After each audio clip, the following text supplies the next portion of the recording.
Harbour sinks further into trouble. There was sweet revenge for Mount Pleasant, and Chanel Thomas is the main man in Mobe. But we start one place and one place only, and that's the Anthony's Bowling Complex, where Arnett Guns were left frustrated. This is Match Week 19 Review Show. Yes, people, welcome back to Jamaica Fan, and we are here for our first midweek action of the new year. Of course, as promised, we'll start in the jungle, where the Junglist was taking on a spirited Molynes United. Straight away, in terms of the lineup for the host team, they made a host of changes, as DeAndre Cunningham, Shane Watson, Richard Andrews, and Fabian Reid are all injected into the team. As for Molynes United, the real big news here is that youngster David Hutchinson is giving his debut in a JPL match. Now, at the start of the game, Arnett basically took control of the possession, but without really being too dangerous, as Molynes were watchful from the jump. But it didn't take long before the Junglist carved up a huge chance to go ahead in the game. A ball floated in from the left-hand side, found the noggin of Fabian Reid in the top of the 6-yard box. A bit of a weak header on goal, but he did beat the nail, but Hutchinson was there on hand to keep it from going in the back of the net. Our early scare there for Molynes United. Not long after that, in the roughly the 12th minute of the game, Arnett will produce probably the best strike and goal on the entire night, where the ball found Shepherd at the top of the 18-yard box. He let go a decent right-footed shot on target, but a strong right palm by Dene kept the ball out and kept things at 0-0. But Arnett felt like they were coming closer and closer. Molynes wasn't all just simply defending though. They were looking their best to spring some decent counters, and even had a decent one here, but they couldn't finish it off. But that would basically be the cat and mouse game we will see for majority of the first half. Molynes will sit deep and look to counter, while Arnett will have high possession in Molynes' box. Fabian Reid had another big chance in that first half, with the ball again coming from the right, found the big striker in the 80-yard box this time, but he leaned back a bit and got his shot over the bar. That would be a symbol of the type of night Parker Blacks would be having. For the rest of the first half, they did still control the majority of the possession, but Molynes almost gave their host some heart attacks with a set of 2 free kicks before the halftime whistle, especially this one that flashed across the 6-yard box and was simply just waiting for a tap-in by anybody in yellow. Thankfully for the home team, the halftime whistle came after that, and they get a chance to regroup to come again in the second half. But despite they basically having more of the ball right out of the tunnel, Molynes carved up their best chance of the game. A good ball down the right hand side was floated into the 6-yard box, and McGregor, who was streaking in, somehow missed this ball and therefore missed the target, and the ball went off for safety. McGregor now going on to 2 games where he failed to score. But defensively wise, Molynes was doing a very good job. They didn't get Arnett too many chances, and as long as they kept their concentration levels up, they would probably see out the game. But sometimes when you have youngsters, their concentration will simply drop, and there will end up being a big mistake by Hutchinson right here, where he lunged in way too late and chopped down Kelson in the penalty box. Penalty to Arnett Guns and a chance for them to relieve the pressure. Fabian Reid, of course, will be the main man to come up and take it, but his weak shot to the right of Dene was stopped by the St. Lucian keeper, and Reid missed another big chance to give his team a lead in this game. Molynes after that made some changes and were looking more reserved, especially trying to hold on for that 0-0, and did well to keep Arnett from basically entering back into that box, forcing Arnett to make shots from, well, way out wide. But if did get one more sniff in the box, a good ball floated over to the right hand side. The ball was nodded down to Warner Brown in the 6-yard box, but youngster Quayne Thompson was right there on hand to snuff out any dangers of it going into the goal. A stellar defensive performance by Molynes, something we have not said much about them this season. That would be Arnett's last real chance in the game, and the game will peter out into a disappointing 0-0 draw. So again, not the best game we have seen here in the jungle, but how was it in terms of numbers? Well, no surprise, Arnett completely dominated possession. They had 69% of it all, compared to Molynes' 31%. Arnett managed 8 total shots in the game, compared to only 5 from Molynes in the game. This stat here is wrong. There was at least 1 shot on target. If you remembered, Shepherd sting the palms at Dene, and they themselves only managed 1 shot on target in the game as well. In terms of dangerous attacks, there were at least 122 attempts by Arnett compared to 78 by Molynes. 8 corners by Arnett in the game and 1 corner by Molynes. So yeah, fairly disappointing home effort by Arnett here, especially coming after disappointing defeat to Mount Pleasant. They will want to keep up momentum and keep up with the top two. You won't often see Parker Blocks have a half net like that, so I wouldn't necessarily worry too much about the attack, but Gilbert might need another X factor that can come off the bench and make an instant impact in these type of games. As for Molynes, Jeremy and Thomas must absolutely be delighted, not the fact that he get a point here in Arnett, but just how well defensively Molynes look in this game. Sure, they made one mistake, but this is one of the best defensive performances I have seen from them all season. But anyway, once again it finishes Arnett 0, Molynes United 0. No, two unlocked Cavalier players helped Molynes to that stellar defensive performance, and ironically enough, they will be missed by their parent team Cavalier in their travel to Mount Pleasant. In terms of the starting lineup, the host team Mount Pleasant only made two major changes. There was no Kyle Ming at right back, so Odin Pennycook got a rare start in the team, and Daniel Green also made a return to the starting lineup. As for Cavalier, there was a host of changes to their squad. O'Neil Bryan was given a start here, Justin Dunn get the nod up front instead of Stein, and Joe McClure get a rare start in the team as well. Now, of course, this was billed as a big match. These two hours produced something very competitive, but it will end up turning out to be a day only for the men from St. Anne. Straight from kickoff, Mount Pleasant was relentless for their pressing and basically controlled the ball and possession very early in the game. Cavalier never looked settled on the ball, and you could say they weren't allowed to, and had many turnovers within the opening 5 to 6 minutes. So it is felt our early goal was coming soon, and it came in the 11th minute. Cavalier did a poor job defensively, picking up a single Jashawn Anglin, who was there free as a bird in the middle of the 80-yard box to tap home to give Mount Pleasant an early lead in this contest. 1-0 to the Stoosh in the bush, and he could say was absolutely deserved. Right after that goal, Mount Pleasant kept up their pressure, and Cavalier were wheeling and was hoping not to concede again. With Speed noticed that he has to do something tactically, and he took off the man in Miller and brought in Shaquille Stein that saw Justin Dunn drop off into more of a second forward position as they tried to get a foothold in the game. But they were still having issues holding onto possession, and eventually it led to a dropping down a Mount Pleasant player just outside the box. Now Daniel Green will get a chance to double the lead for Mount Pleasant. And that he did. A ball over the top of the wall, and somehow it eluded Bartlett in goal and got in the back of the net. Now, I could not exactly tell if it took a deflection, but nonetheless, it was 2-0 to Mount Pleasant.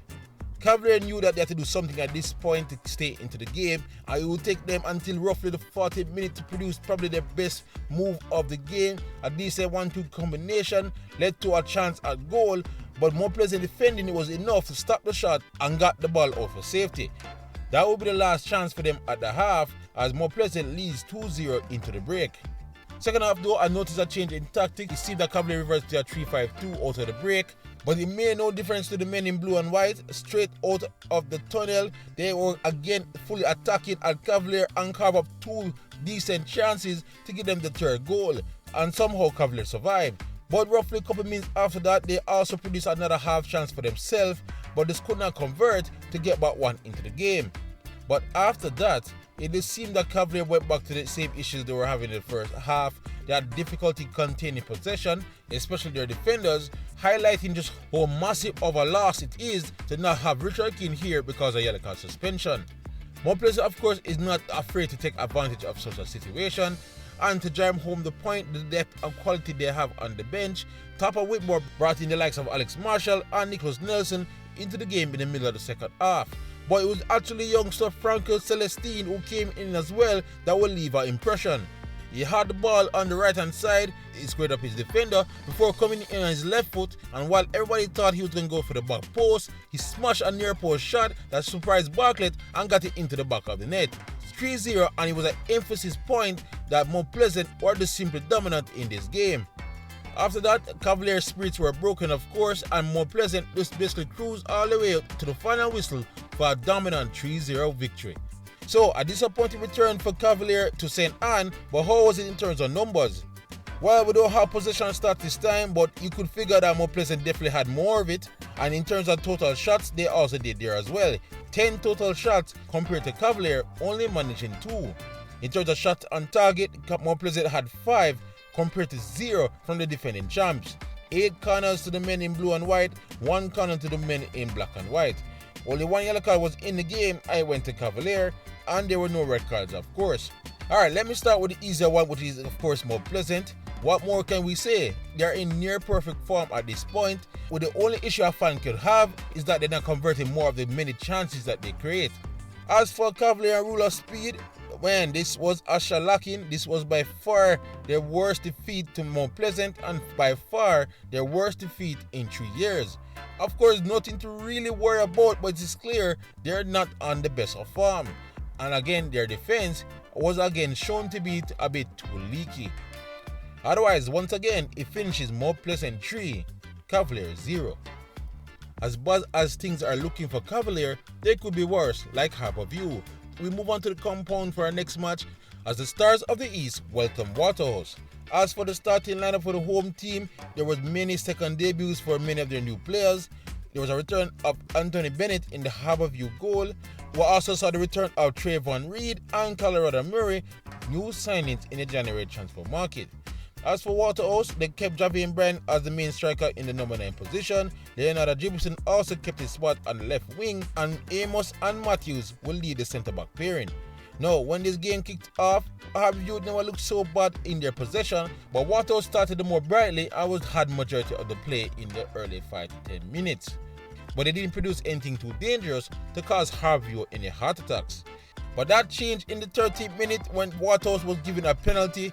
Andre Fletcher, who's been on good form of course, is the one that decided to take the spot kick, and he tucked away to give Waterhouse an early lead in the compound.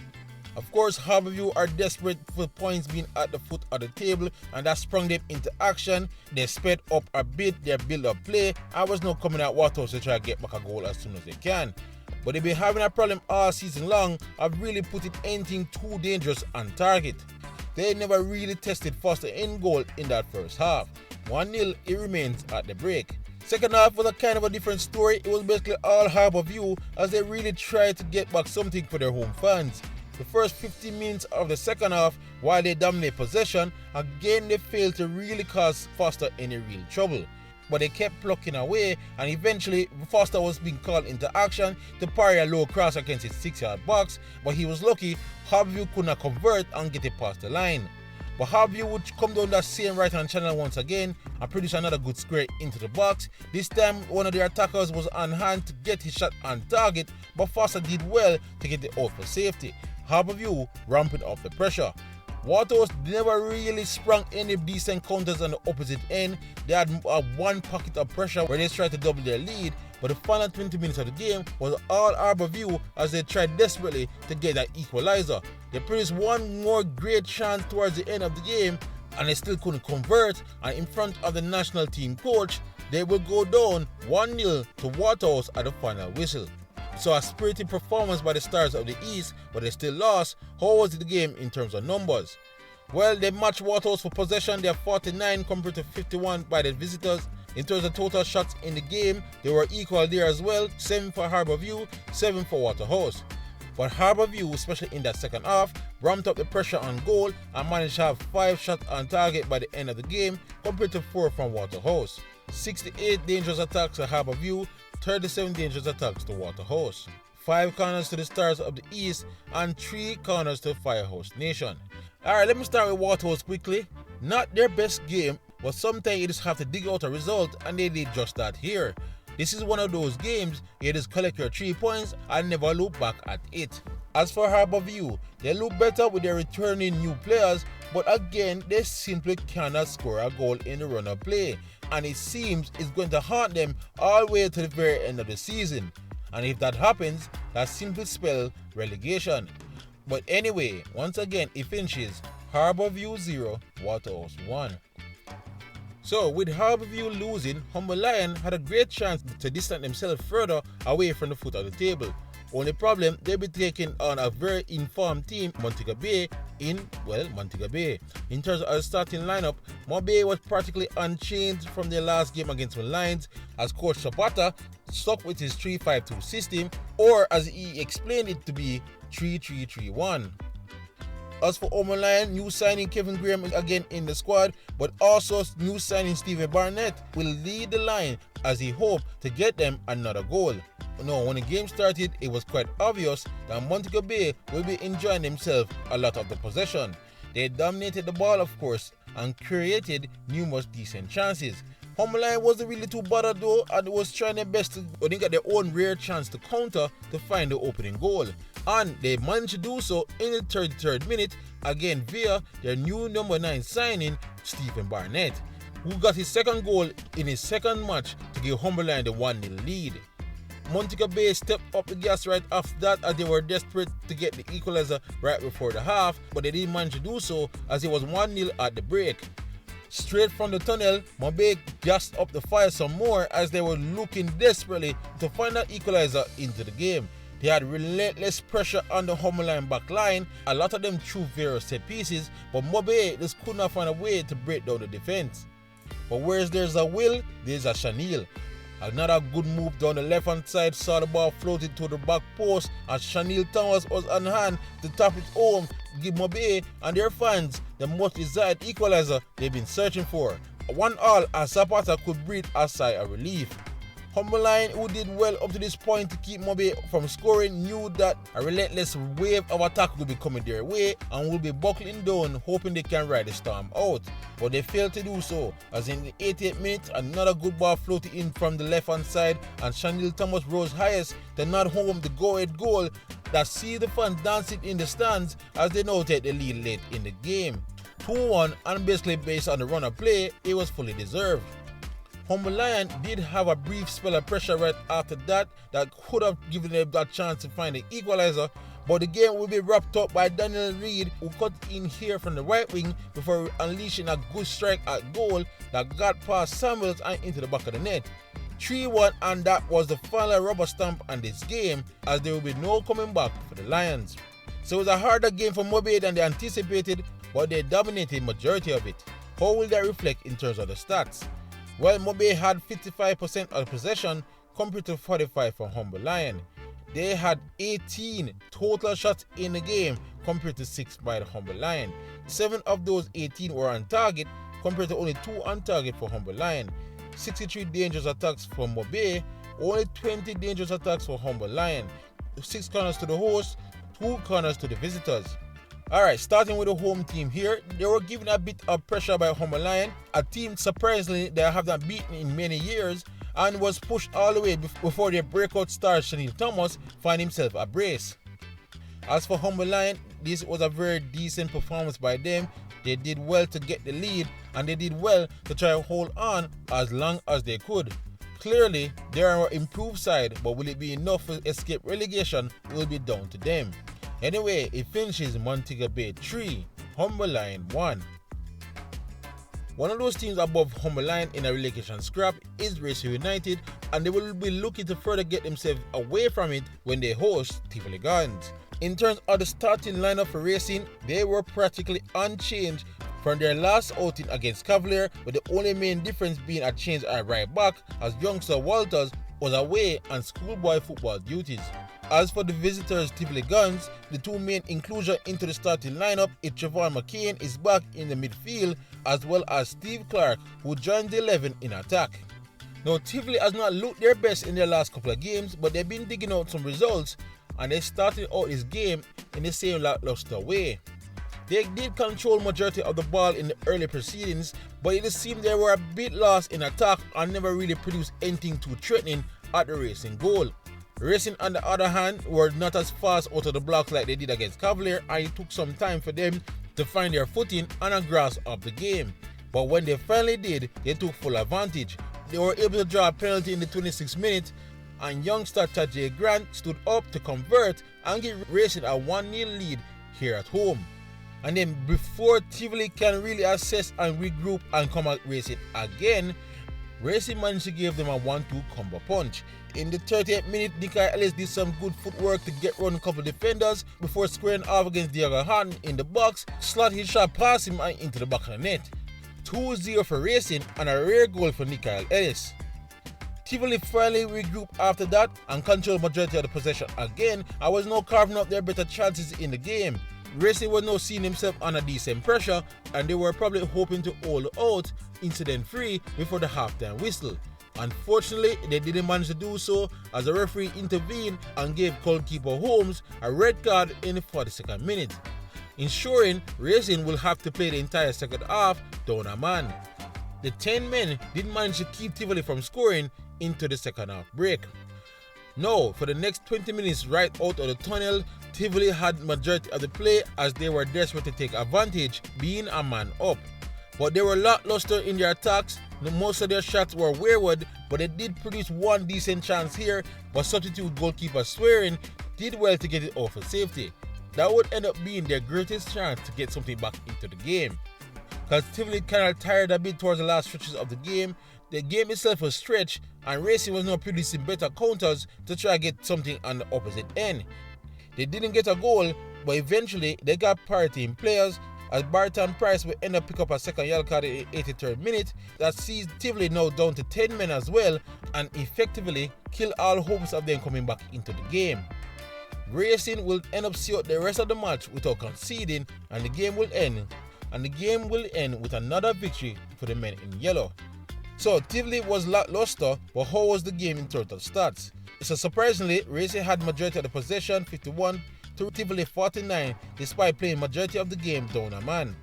Racing only managed 4 total shots in the game despite playing some decent football, while Tivoli managed 10 total shots in the game, but as I said, a lot of those were off target. Racing managed 2 shots on target, while Tivoli also had 2 shots on target as well. Racing had 34 dangerous attacks, and of course Tivoli, who came out of that second half pushing for a goal, had majority of the dangerous attacks with 78. 2 corners to Racing, 5 corners to Tivoli Guns. Okay, so let us start with the men from West Kingston first. As I stated before, Tivoli has not looked the sharpest they have been all season in the last couple of games, and they've been grinding out some results, but it seems today the luck finally run out. They are really missing Anthony Nelson in the attack. As for Racing United, again they play some good football, and this time finally they got their just desserts. They made it tricky with the red card of course in the second half, but the return of Captain Markovich Brown coincides with Racing youth fun unity in defense. Once again, it finishes Racing United 2, Tivoli Gardens 0. Now, with Tivoli losing, Portmore have a big chance to keep further distance away from the team in the 7th position as they travel to the Anthony Spalding Complex on a Wednesday to take on the Chapelton Maroons. In terms of the starting lineup for the Maroons, Javier Ellis saw the bench again and Levon Williams take over striking duties. Gawain Austin continues his second game in a row, and of course there's no Demar Deacon after his red card against Humber Lion. As for Portmore United, the only major change into their squad is Ronaldo Robinson on that left wing, but his fellow newcomers Cardell Benbow and Jeremy Lynch were on the bench to provide cover when needed. But the way this first half went, Portmore shall wrap up the game from just the first half. They started the game on fire, creating numerous chances, including this big one here for Tej Bryan, but couldn't lift his shot past Plunkett in goal. But he would have a much easier chance not long after that. Look at this counter here by Portmore, the best lad 4 or 5 here barring and goal against one Chapelton defender. Guthrie managed to find Tej Bryan alone in the box with the keeper, and while Bryan did well to get past Plunkett, with the goal gaping, he managed to hit a left-footed shot over the bar. A massive chance for Portmore, and they had many of those in the game. And there was always a chance that Chapelton could make Portmore regret it. They had a massive chance here when they come down on the left hand side, and while they produced a good decent shot, they only managed to find the hands of Benjamin Williams, who did well to get up again and snuff out the second chance. A good double save by Williams, reminding his teammates they have to take advantage of their dominance. Lucky for them, Plunkett seemed to be feeling sorry for the Portmore attackers that they didn't finish their chances, and decided to give them one more crack at it. He gave the ball right away to Ronaldo Robinson, who found Guthrie at the top of the D, and with Plunkett in no man's land, Guthrie did well to coolly slot it past him and into the back of the net. And finally we could say 1-0 to Portmore United. First half whistle will blow before Portmore will find any more goals. Second half though, Tej Bryan for missing those chances was replaced by Orlando Russell, and Portmore dominance continued once again, but they also saw many of their chances missing once again. Chapelton, for their credit, had a little bit of a fight back, and it all came down to their captain Howe, who tried the best to carry his team on his back and almost single-handedly almost found an equalizer for his team. That's what prompted Rudolph Austin to make some early changes and brought in his new recruits. Cardinal Bembo came in for Robinson in the 59th minute, and Jeremy Lynch came in for Tyreek Zimenez a minute later, but they had to wait all the way into the 80th minute to seal the game off. In the game off, where all 4 of their substitutions combined to produce a chance here for Jeremy Lynch, who made no mistake to steer his shot on target and into the back of the net. 2-0, and finally, Austin and Portmore can rest thinking they got the points in the bag. But there was still time for a debut brace from Lynch. Cardinal Bembo floated a simple ball here over the back line. The defender failed to get a foot on it. Plunkett was slow to react, but Jeremy Lynch was on hand to knock the ball into the empty net. 3-0, and you could say it was a scoreline that finally reflects how dominant Portmore was in this game. So yeah, an easy win for Portmore in the end, but they always made it a bit too difficult with those missed chances. How was the game in stats? Well, we don't have possession this time, but we do have total shots. Chapelton had 10 total shots compared to 20 from Portmore. They were more even on shots on target though, that will show how wasteful Portmore was. Chapelton had 4 shots on target compared to 5 from Portmore. 3 corners to Chapelton, 8 corners to Portmore United, and 2 yellow cards apiece. No red cards were in this game. Alright, let's start with the Sun City boys first. Portmore, after their impressive 4-0 win over Harbour on the weekend, backed up that performance with another dominant one here in the jungle. The only problem is they should have been out of sight from the first half. As for Chapelton, I could even argue this is by far the worst performance I have seen from them all season long. I'm not sure it's anything to worry about just yet, but they were hoping to improve on this by far in their next match out. Again, it's one of those games you want to forget and move on. But anyway, once again, it finishes Chapelton 0, Portmore United 3. Now we move on to our final game of the match week, and it's a game we have no footage about or much reports to go by, and that's Dunbeholden hosting Vere Phoenix United. We do have the starting lineups though. Dunbeholden was unchanged from their game against Tivoli, which means a massive vote of confidence for Chevalier Watkins despite his ugly own goal. As for Vere Phoenix United, they welcome back their captain Matthew Woolling into the starting lineup. K1 Watkins is giving his debut in goal, and the new number 9 Destiny Oladipo is giving his chance to lead the line. Well, as I said to you, we have absolutely nothing to go by on what exactly went on in the game. All I can tell you is that in the 8th minute, Michael Graham gave Vere Phoenix United the opening goal in the 8th minute, but Dunbeholden was able to equalize in the 21st minute through DeAndre Thomas. And all we can say otherwise on the game after that is that there was one nice piece of skill here that happened after that, and that's practically all we have on this game. We do have some stats though, and here it is. Dunbeholden only managed 6 total shots in the game compared to 5 from Vere Phoenix United. Dunbeholden had 3 shots on target compared to Vere 3 shots on target. 3 corners for the home team, no corners for Vere, 1 yellow card for the home team, and there was 2 yellow cards in the game for Vere Phoenix United, and there were no red cards whatsoever. Again, I have no reports on this game on how well these teams played, but what I will say though, this was a massive loss for both of them to get themselves away from the relegation zone, especially Dunbeholden, who normally take care of things here at home. And all we can say, it ended Dunbeholden 1, Vere Phoenix United 1. So Mount Pleasant of course is way ahead now at 46 points, followed by Mobay in second on 40 points. Arnett remain in third on 38, Portmore in fourth with 33, Waterhouse with 33, and Cavalier slipped all the way down to 6 with 32 points. Tivoli missed a good chance to close the gap. They're in 7th with 26 points. Racing is looking more comfortable in 8th spot with 19 points.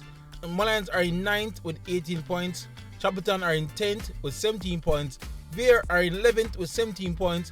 Dunbeholden still above the relegation zone with 16 points.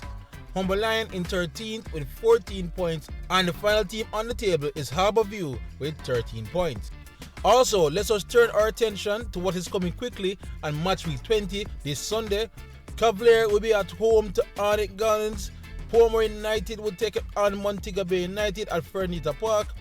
Vere Phoenix United will take on Racing. Waterhouse will be at home to Chapelton Maroons. Harbour will play a big relegation 6-pointer against Dunbeholden. And then the Monday nighters should be, all are not confirmed, Molynes to play Molynes United, and Tivoli Gardens at home to Mount Pleasant. So yes guys, that's it all here for Match Week 19 review show. Thank you all for watching, and please like, subscribe and share as we look to keep you all up to date on everything going on in the JPL all the way up to the final in May. Otherwise, for great JPL content, you're already at the right place. JPL fan. YouTube, pick up yourself.